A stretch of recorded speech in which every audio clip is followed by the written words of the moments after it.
Welcome to the Tech Egg. Don't get scrambled. Enjoy the video. You begin by signing into Google Maps and confirming location services are on. This lets your saved places sync across devices. Open a place card for any location and tap Save, then pick an existing list or create a new one. Once done, name the list clearly and set privacy if needed.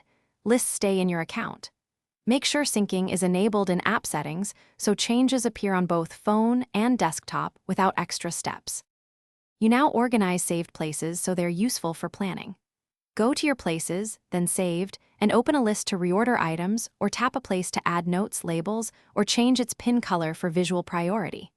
Once done, long press or use multi-select to move several items between lists, share a list link, or remove duplicates. Make sure to add descriptive notes and categories. That's why you'll find places faster later when planning routes or trips.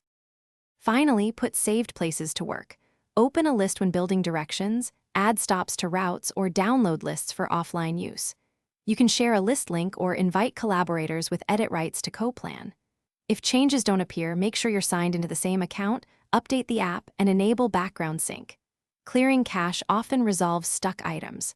If problems persist, toggle location and sync off and on, then reopen Maps to force a refresh.